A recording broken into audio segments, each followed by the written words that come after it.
Close to nature is close to your world.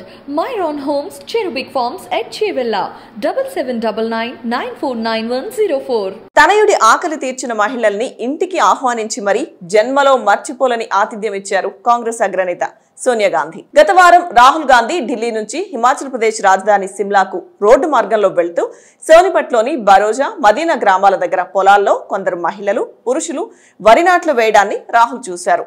Rahul తన కాన్వాయ్ను ఆపి రైతులతో కలిసి పొలాల్లో వరి నాట్లు వేశారు. ఈ సందర్భంగా రాహుల్ గాంధీ ట్రాక్టర్ కూడా నడిపారు. అనంతరం సదరు మహిళలతో కలిసి భోజనం చేశారు. వారితో ఫోటోలకు ఫోజులు ఇచ్చారు. తాజాగా సదరు మహిళా రైతులను సోనియా గాంధీ తన నివాసానికి ఆహ్వానించారు. ఢిల్లీలోని తమ 10 జన్పథ్కు ఆహ్వానించి వారందరికీ భోజనాలు ఏర్పాటు చేశారు. మహిళా రైతులతో కలిసి కూర్చొని సోనియా గాంధీతో పాటు ప్రియాంక గాంధీ భోజనం చేశారు. అనంతరం వారితో కలిసి వారి సంప్రదాయ రీతిలో నృత్యం చేశారు. ప్రస్తుతం ఈ వీడియో సోషల్ మీడియాలో వైరల్ అవుతోంది. ఈ వీడియోపై నెటిజన్లు తమ స్టైల్లో కామెంట్స్ చేస్తున్నారు. గాంధీ కుటుంబం సింప్లిసిటీ, మంచితనానికి హ్యాట్స్ ఆఫ్ చెబుతున్నారు.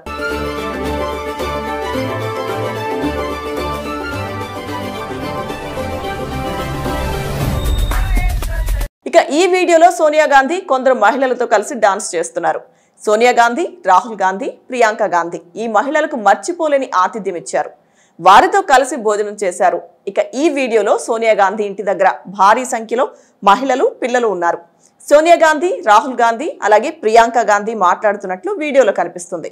వీడియోలో మహిళలు ప్రియాంక గాంధీని కౌగిలించుకోవడం కనిపించింది. అదే సమయంలో ఆమెను ముద్దు చేయడం, లాలించడం కూడా కనిపించింది.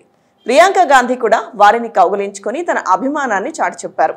ఇటు సోనియా గాంధీ ఆ మహిళా రైతులతో పాదం కలిపారు. హర్యాన్వి పాటల ట్యూన్ లో ఆ మహిళలతో కలిసి డాన్స్ అద్దరగొట్టారు. అనంతరం అందరితో కలిసి గ్రూప్ ఫోటో దిగారు. దీంతో ఆ మహిళలు సంభ్రమాశ్చర్యాలకు గురయ్యారు.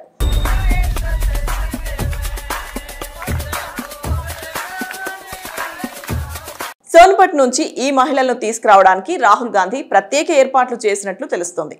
మహిళలందరినీ తీసుకురావడానికి రాహుల్ పెద్ద బస్సును పంపారు. 10 జన్పథ్తో పాటు ఈ మహిళలు ఇండియా గేట్ దగ్గర సందడి చేశారు.